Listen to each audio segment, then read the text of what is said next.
Hi everyone, Corey here from Tales from a Polk County Girl, and this is my 2019 goals video.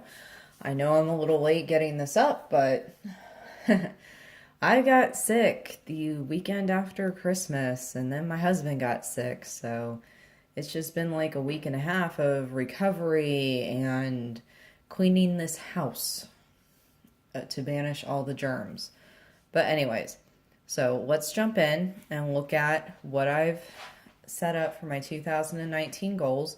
I've already flipped to my goal section in my planner. I will be doing a separate video for my planner walkthrough. Not much really has changed, but I'm still going to do a walkthrough in a different video. Okay, so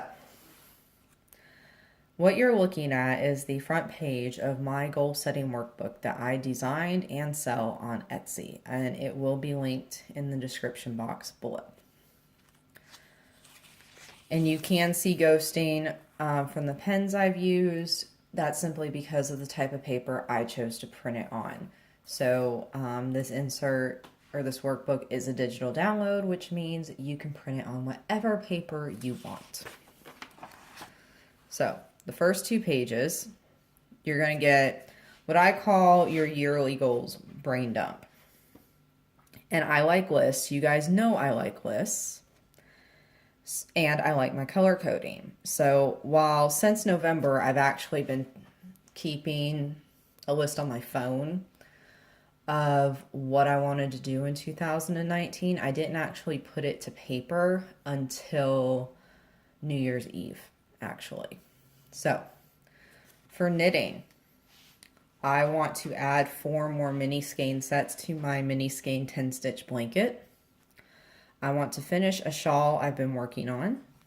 I want to finish the cowl I'm designing.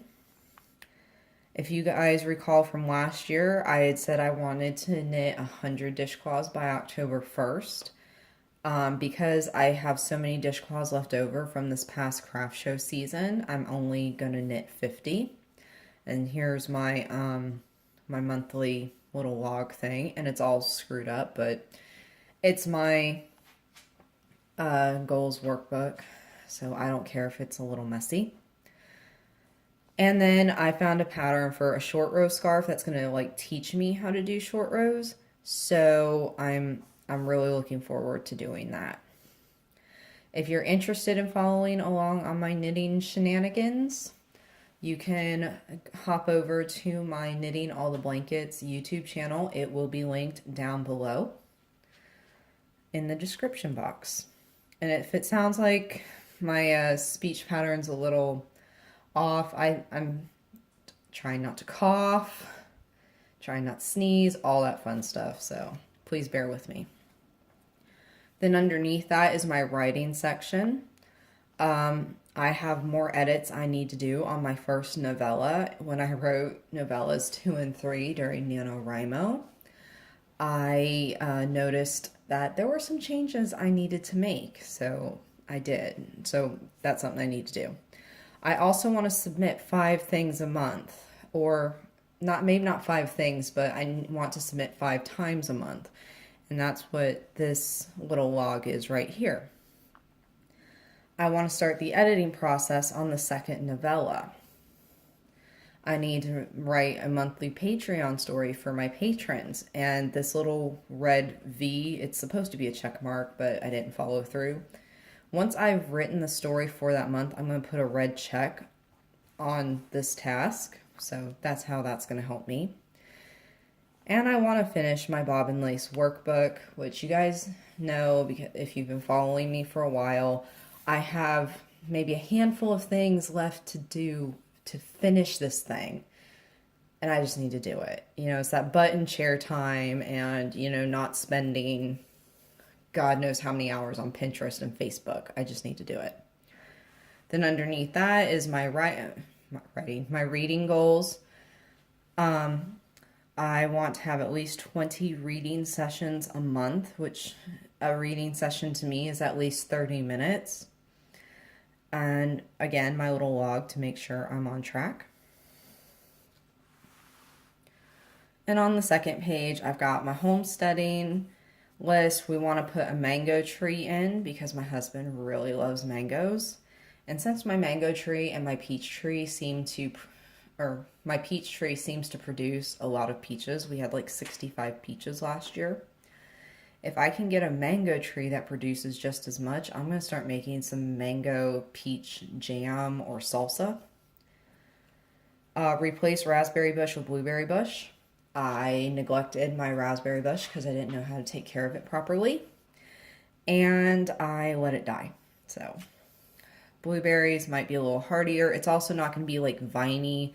I don't know if you guys have actually ever seen raspberry bushes, but they kind of like go off all over the place. Shadow puppets. But a blueberry bush tends to stay as a bush. So pull out or clear out the rock garden out front of the house. I've been working on it. I just want to get it done because once we get all the little river rocks out of that area, I can do something else with that area. Pull out bushes along the front of the house. The entire front of our house just needs to be updated landscaping wise. It just looks really bad. So that's something to be done this year. And of course, my monthly DIY break and bake.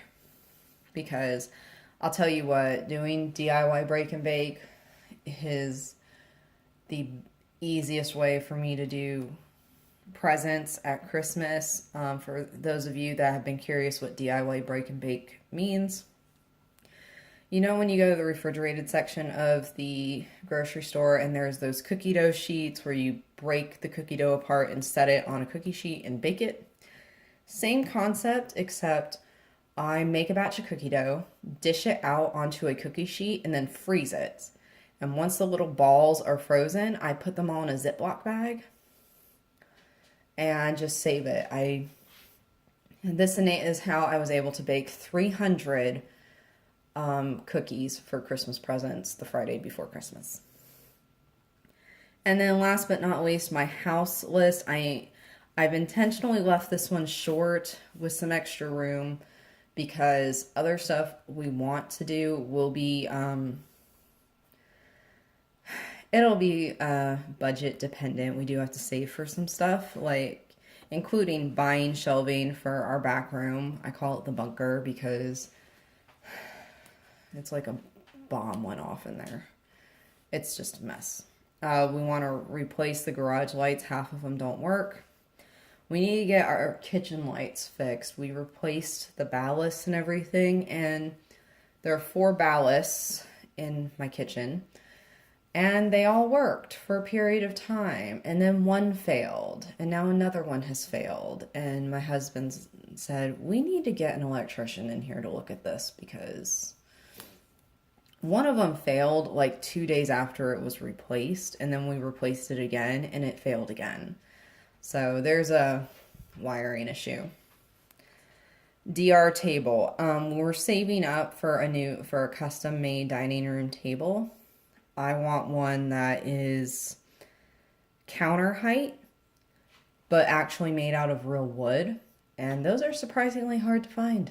So I've got an email into a place in Florida that does this type of work, and I need to get with them.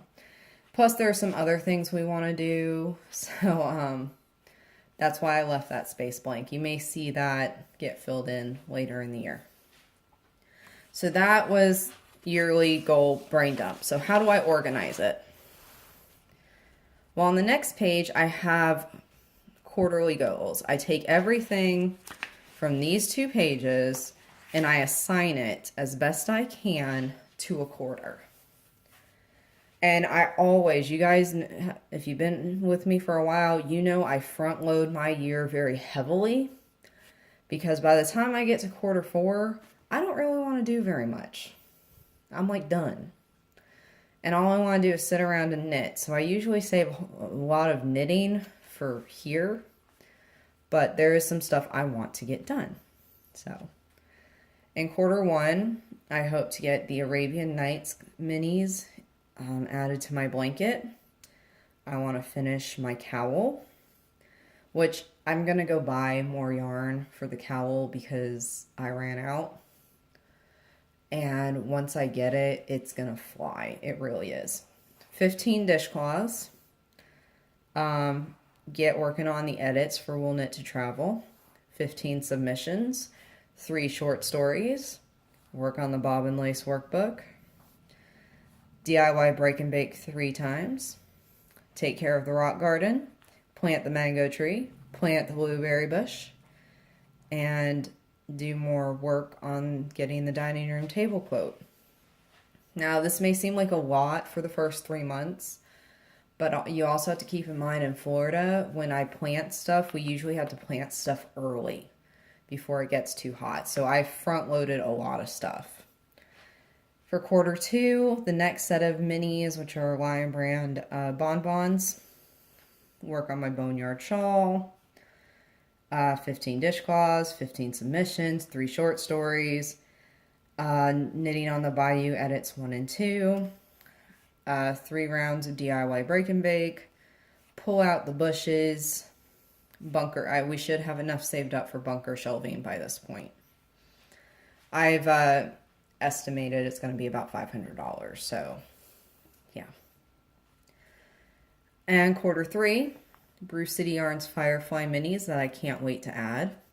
15 dishcloths, 15 submissions, 3 short stories, next edits on knitting on the Bayou, 3 DIY break and bake, kitchen lights. Are you guys starting to see a pattern? I work very well in patterns. And quarter 4, which quarter 3 and quarter 4 still have space between them or in them, and that's just in case I don't get something done here and I need to add it to my next quarter.